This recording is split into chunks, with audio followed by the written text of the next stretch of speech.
Hello students, मैं उम्मीद करता हूं कि आप सभी लोग अच्छे होंगे। आज मैं आपको 68 बीपीएससी पीटी एग्ज़ाम जो कि 12 फरवरी 2023 को होने वाली है, उसके लिए लास्ट 40 दिन में क्या स्ट्रेटजी होनी चाहिए वो मैं आपको यहाँ बताने जा रहा हूँ। ठीक है, क्योंकि इस बार पदों की संख्या यदि जो विज्ञापन में दी गई है वो मात्र 281 ही अभी दी गई है, लेकिन निश्चित रूप से पदों की संख्या में बढ़ोतरी होगी और ये पद बढ़कर 600 तक निश्चित रूप से जाएगी या 700 तक भी जा सकती है। ठीक है, क्योंकि उसमें लिख दी गई है विज्ञापन में कि रिक्तियों की संख्या बढ़ घट सकती है और जो भी प्रारंभिक परीक्षा के पहले जो भी रिक्तियाँ आएगी वो सब जो है कि 68वीं बीपीएससी विज्ञापन में ही जोड़ी जाएगी। ठीक है, और 30 दिसंबर यानी कल जो थी आवेदन करने की या फॉर्म भरने की अंतिम तिथि थी, तो कल 30 दिसंबर को फॉर्म भरने की तिथि समाप्त हो गई है। तो लगभग 4,13,000 स्टूडेंट्स ने इसको फॉर्म को फिलअप किया है। तो इस बार स्टूडेंट की संख्या यद्यपि 67वीं बीपीएससी से कम है, लेकिन फिर भी कठिन प्रतिस्पर्धा होने की संभावना है, क्योंकि अभी जो है कि मात्र 281 सीट ही है। इसलिए जब तक पदों की संख्या ऑफिशियली अनाउंसमेंट नहीं होती है तब तक आप इतनी ही मांग के चलें। ठीक है, तो इस बार जो है 68वीं बीपीएससी पीटी में कुछ महत्वपूर्ण बदलाव देखने को मिली है। जैसे सबसे पहले क्या है कि निगेटिव मार्किंग आ गई है। ठीक है, निगेटिव मार्किंग आ चुकी है। वो भी कितनी है निगेटिव मार्किंग? 1/4 है। ठीक है, 1/4 है, यानी 4 क्वेश्चन आप गलत करेंगे तो 1 अंक के बराबर मार्क्स कट जाएगी, 1 क्वेश्चन के अंक के बराबर मार्क्स कट जाएगी। ठीक है, उसके अलावा बिहार लोक सेवा आयोग के जो चेयरमैन जो हैं वो बार बार मीडिया से बात करते हुए कह रहे हैं कि इस बार जो है कि प्रश्नों के स्तर थोड़े से कठिन हो सकती है और इस बार जो है कि जो क्वेश्चन फैक्चुअल के स्थान पे एनालिटिकल प्रकार के प्रश्न पूछे जा सकते हैं, जिससे डीप स्टडी करने वाले स्टूडेंट को ही फायदा मिले और वैसे लोग ही चयनित होकर आए। ठीक है, तो ये चीज़ जो है कि चेयरमैन जो बार बार बोल रहे हैं, इसलिए हो सकता है कि 68वीं बीपीएससी पीटी में एनालिटिकल टाइप के प्रश्न पूछे जाए। यद्यपि 67वीं बीपीएससी प्रारंभिक परीक्षा में भी एनालिटिकल टाइप के कुछ प्रश्न ही आए थे, जिसमें या तो दे दिए गए थे कि निम्नलिखित में से कौन सा कथन सही है या कौन सा नहीं है वो, या 4 स्टेटमेंट दे दिए गए थे जिसमें से केवल 1 और 2 सही है, 1 और 3 सही है, या 1, 2, 3 सही है। इस टाइप से करके प्रश्न आपको पूछ सकते हैं। तो ऐसे प्रश्नों को आप तभी सॉल्व कर पाएंगे जब आपको किसी टॉपिक पे आपकी डीप स्टडी होगी या पकड़ मजबूत होगी तभी। इसलिए अभी से आप जो स्टडी करें वो काफ़ी ज़्यादा डीप स्टडी करें, जिससे कि आपको किसी भी टॉपिक पे एक मतलब कंसेप्ट बिल्कुल क्लियर रहे कि क्वेश्चन किसी भी ढंग से पूछी जाए तो आप उसको सॉल्व कर सकें। तो 68वीं बीपीएससी पीटी के लिए मेरे द्वारा आपको कुछ बुक बताई जा रही है और कुछ स्ट्रेटजी बताई जा रही है, जिसको आप अगर फॉलो करेंगे तो निश्चित रूप से प्रारंभिक परीक्षा आप क्लियर कर लेंगे। ठीक है, तो जैसे हम लोग देखते हैं सबसे पहले इतिहास सेक्शन में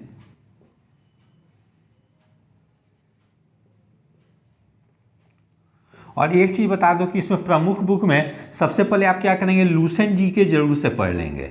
ठीक है, लुसेंट सामान्य ज्ञान या लुसेंट जीके जो आती है, ये इसमें क्या है कि हर मतलब का चीज़ सेक्शन में, चाहे वो हिस्ट्री, ज्योग्राफी, पॉलिटी हो, किसी भी सेक्शन के मेन पॉइंट को जो है कि अच्छी तरीके से सजा कर दे दी गई है। अगर आप लुसेंट को अच्छे से तरीके से कर लेते हैं तो 35 से 40% प्रश्न जो है ना आपके लुसेंट से कवर हो जाएंगे।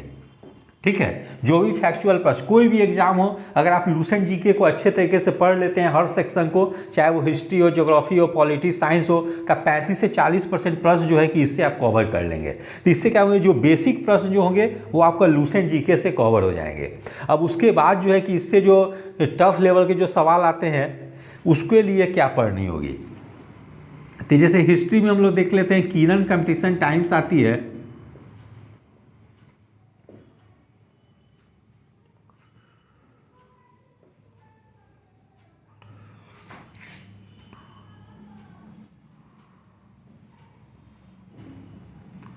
ये केटीसी, इसको केटीसी बोलते हैं लोग, ये इलाहाबाद से प्रकाशित होती है।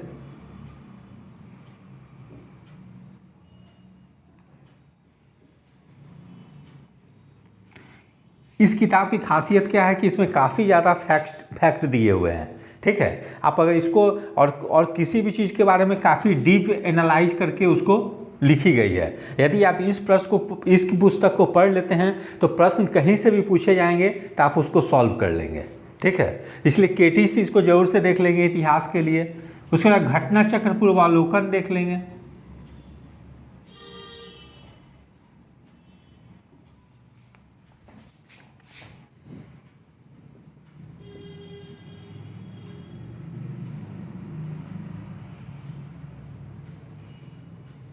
ठीक है, इसको देख लेंगे। और लूसेंट जी के तो देखनी ही है।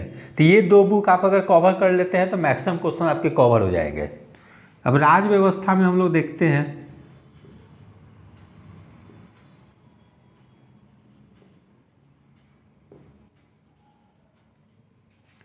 परीक्षावाणी देख लेंगे हम लोग।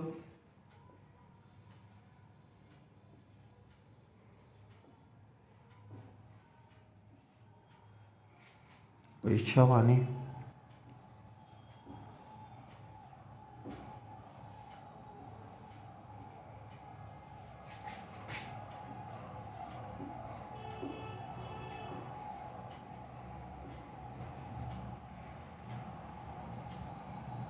घटनाचक्र पूर्वावलोकन, लूसेंट जी के तो देखेंगे ही हम लोग, साथ में परीक्षावाणी और घटनाचक्र पूर्वावलोकन को भी कर लेंगे।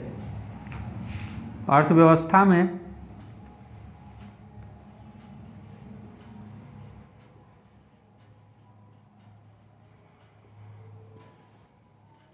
परीक्षावाणी देख लेंगे।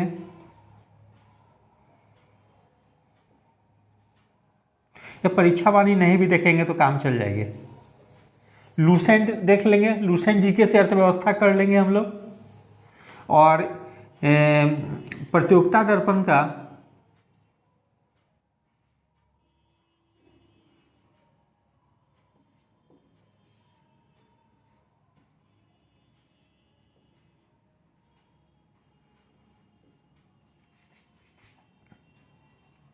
भारतीय अर्थव्यवस्था,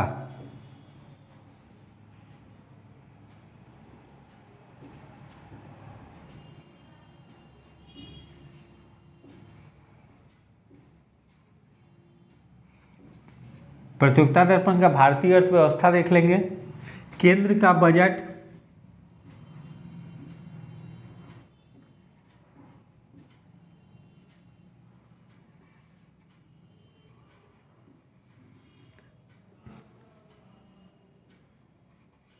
केंद्र बजट 2022-23,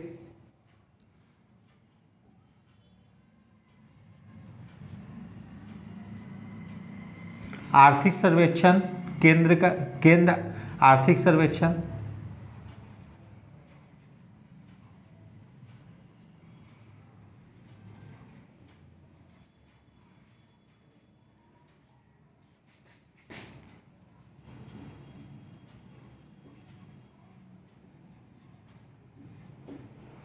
बिहार बजट,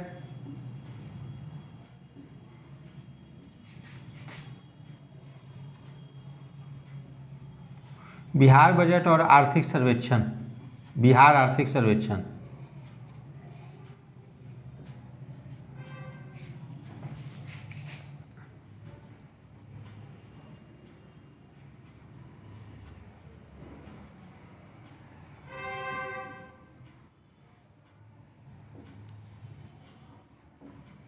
ठीक है, अर्थव्यवस्था में इतना चीज़ को जरूर से देख लेंगे, क्योंकि इकोनॉमी सेक्शन में ही सबसे ज़्यादा स्टूडेंट को पढ़ाई प्रॉब्लम होती है। तो अर्थव्यवस्था में जैसे प्रतियोगिता दर्पण, लूसेंट जीके तो देखेंगे, उससे अगर ट्रेडिशनल क्वेश्चन पूछी जाती है तो वो आपकी कवर हो जाएगी। उसके अलावा प्रतियोगिता दर्पण भारतीय अर्थव्यवस्था देख लेंगे, अतिरिक्तांक जो आती है। केंद्र बजट 2022-23 और केंद्र आर्थिक सर्वेक्षण भी देख लेंगे 2022-23। अब बिहार बजट और बिहार आर्थिक सर्वेक्षण 2022-23 भी देख लेंगे। ठीक है, अर्थव्यवस्था के लिए इतनी काफ़ी है। फिर हम लोग विज्ञान में देखते हैं लूसेंट साइंस देख लेंगे हम लोग।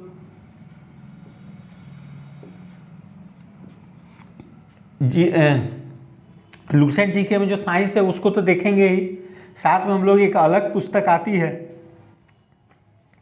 लूसेंट समान विज्ञान की, उसको भी देख लेंगे।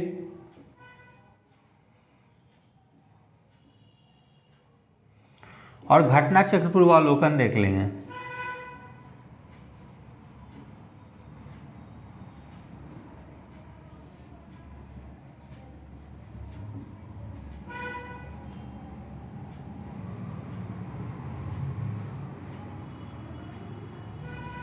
घटना चक्र पूर्वावलोकन देख लेंगे, ठीक है। इतना देख लेंगे तो हेल्प करेगी। फिर भूगोल में हम लोग देखते हैं।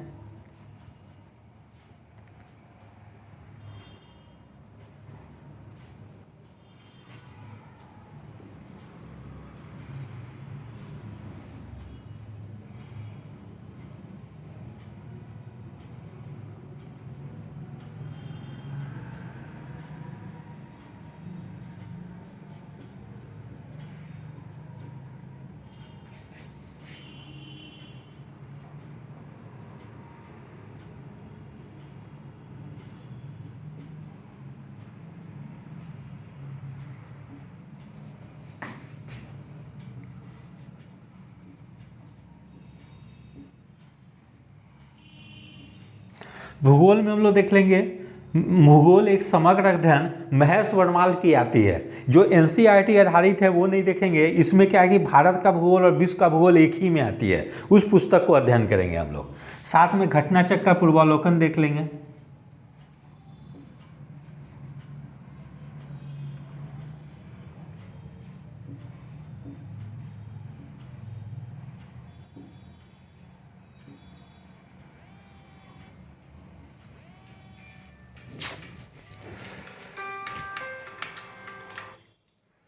साथ में हम लोग घटना चक्र पूर्वावलोकन देख लेंगे हम लोग।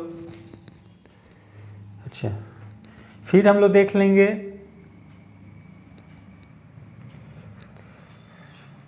बिहार देख लेंगे हम लोग। जैसे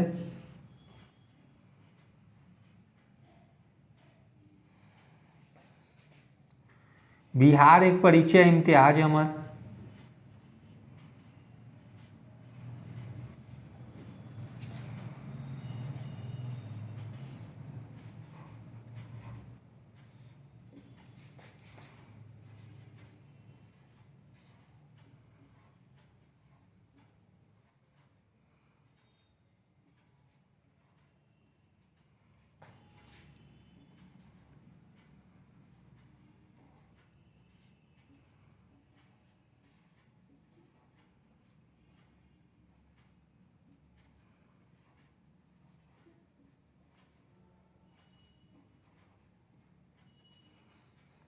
बिहार एक परिचय इम्तियाज अहमद देख लेंगे। साथ में विभास पनोरमा देख लेंगे हम लोग, ठीक है। ये हो गए।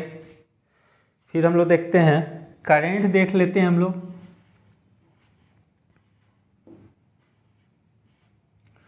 करेंट में घटना चक्र,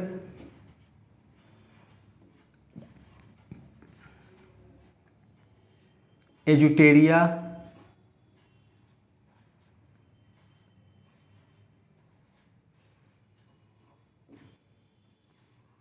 प्रतियोगिता दर्पण,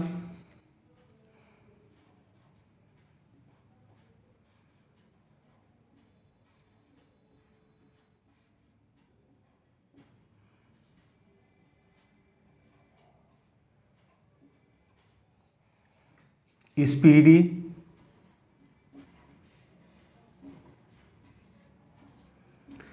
न्यूज़पेपर में हिंदी मीडियम वाले हिंदुस्तान देख लेंगे।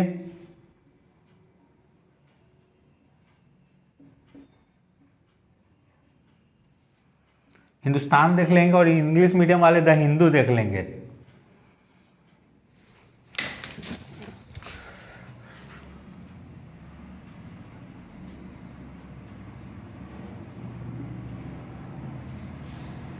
ठीक है, हिंदू देख लेंगे। और अब अंकगणित में हम लोग देख लेते हैं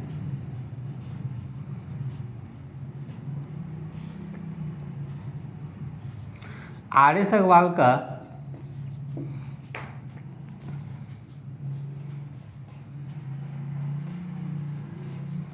अंकगणित में RS अग्रवाल की जो हर चैप्टर के पहले जो एग्जाम्पल दी हुई है केवल उतना ही देख लेंगे। 10-15 एग्जाम्पल हर चैप्टर के पहले दी हुई है, बस आप उतना ही केवल अगर सॉल्व कर लेंगे तो मैथ्स के 10 प्रश्न आपके कवर हो जाएंगे। ठीक है, तो मेरे द्वारा ये जो पुस्तकें जो बताई जा रही है इसको आप अगर अच्छे तरीके से अध्ययन कर लें तो मैं समझता हूँ कि BPSC द्वारा चाहे फैक्चुअल प्रश्न पूछी जाए या एनालिटिकल पूछी जाए, आप लोगों को कोई परेशानी नहीं होगी।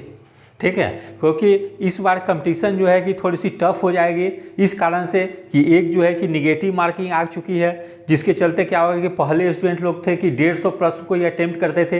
अब निगेटिव मार्किंग के कारण लोग 150 प्रश्न अटेम्प्ट नहीं करेंगे, बहुत ज़्यादा लोग करेंगे तो 125-30 क्वेश्चन लोग अटेम्प्ट करेंगे, उसमें से गलतियाँ भी होगी।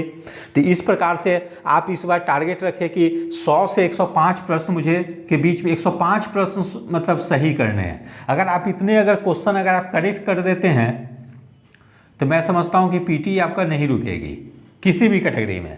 ठीक है, जैसे बहुत लोग देख रहे हैं कि मैं बता दे रहा हूं इस बार टारगेट 120 का रखिए, 125 का रखिए, तो उतनी टारगेट रखने की जरूरत नहीं है। निगेटिव मार्किंग में अगर आप उतना बहुत ज़्यादा सब क्वेश्चन अटेम्प्ट करेंगे निश्चित रूप से आपकी गलत होगी और निगेटिव मार्किंग में आपके मार्क्स कटेंगे, जिससे आपके मार्क्स काफ़ी कम हो जाएंगे।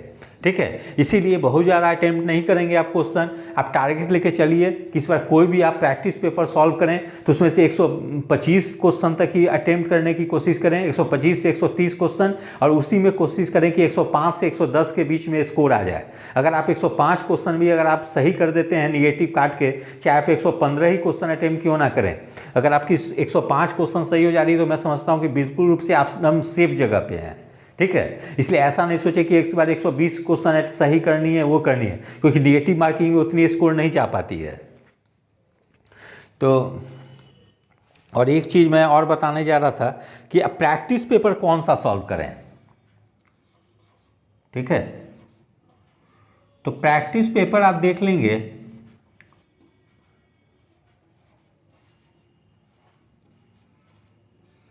मेरे द्वारा ही ज्ञान दर्पण प्रकाशन से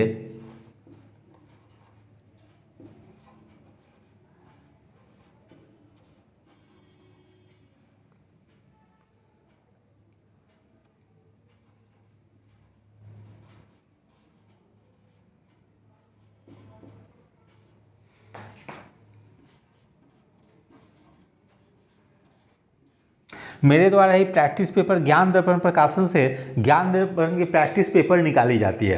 ये एग्जाम के कुछ दिन पहले आती है, इससे काफ़ी प्रश्न हूबहू एग्जामिनेशन हॉल में आते, एग्जाम के पेपर में आते हैं। ठीक है, इसके प्रूफ चाहे 65 BPSC हुआ हो या 66 हुआ हो या 67 हुई हो, उसमें ज्ञान दर्पण से काफ़ी ज़्यादा आए थे। इसलिए आप लोग प्रैक्टिस पेपर के लिए ज्ञान दर्पण प्रैक्टिस सेट कर सॉल्व कर लेंगे। ठीक है, साथ में एजुटेरिया की भी प्रैक्टिस सेट आती है, उसको भी बना लेंगे आप लोग।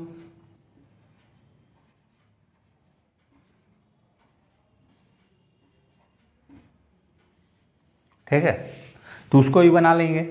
तो इस प्रकार से मेरे द्वारा आप लोग के लिए लास्ट 40 दिन के लिए 68 BPSC PT के लिए क्या स्ट्रेटजी होनी चाहिए वो मैं आपको बता दिया है। यहाँ मैंने आपको कुछ बुक के नाम भी बता दिए हैं। यदि आप इस बुक को फॉलो करेंगे तो निश्चित रूप से PT में आपकी स्कोर इतनी रहेगी कि आप PT क्वालिफाई कर जाएंगे। और स्टूडेंट को सबसे ज़्यादा प्रॉब्लम जो हो रही है 3 सेक्शन में हो रही है। एक इकोनॉमी वाले सेक्शन में प्रॉब्लम हो रही है, साइंस वाले सेक्शन में प्रॉब्लम हो रही है और करेंट वाले सेक्शन में प्रॉब्लम हो रही है। यही 3 सेक्शन जो है कि आपकी मेरिट को डिसाइड करती है। बाकी लोग हैं कि हिस्ट्री, पॉलिटी, ज्योग्राफी, ये सब में जितना स्कोर सब लोग करते हैं, लेकिन वेरिएशन जो है कि इसी 3 सेक्शन में आती है। इकोनॉमी में हमेशा करेंट रिलेटेड प्रश्न पूछ दिए जाते हैं, चाहे वो सेंट्रल या स्टेट गवर्नमेंट की स्कीम हो। ठीक है, वो सबसे प्रश्न पूछ दिए जाते हैं। तो जो लोग अच्छे तरह से इकोनॉमी को, बजट को, ये सब को नहीं पढ़ते हैं, उन लोगों की नहीं बन पाती है। ठीक है, इसीलिए इकोनॉमी काफ़ी डिसाइडिंग हो गई है और इसमें स्टूडेंट को पता नहीं चलती है कि कौन सा डेटा को पढ़नी है, कौन सी स्कीम को याद रखनी है। ठीक है, तो इकोनॉमिक सेक्शन काफ़ी ज़्यादा डिसाइडिंग हो गई है। फिर उसी तरह से साइंस के प्रश्न भी स्टूडेंट जो है कि सॉल्व नहीं कर पाते हैं, इसमें काफ़ी ज़्यादा वो लोग मतलब पैटर्न से अलग हटकर पढ़ने लगते हैं, इसलिए साइंस में भी स्टूडेंट को प्रॉब्लम होती है। उसके अलावा करेंट सेक्शन में भी स्टूडेंट जो है कि करेंट में कुछ का कुछ पढ़ लेते हैं, जो कि एग्जाम पॉइंट ऑफ व्यू से उतनी इंपॉर्टेंट नहीं होती है। तो ये 3 सेक्शन की काफ़ी अच्छे से तरीके से तैयारी करने की ज़रूरत है और टू द पॉइंट तैयारी करने की ज़रूरत है, जिससे कि आप बेहतर स्कोर कर सकें। तो यदि आप सभी लोगों को मेरा चैनल अच्छा लगा हो, इसे लाइक से और सब्सक्राइब करें। धन्यवाद, टेक केयर।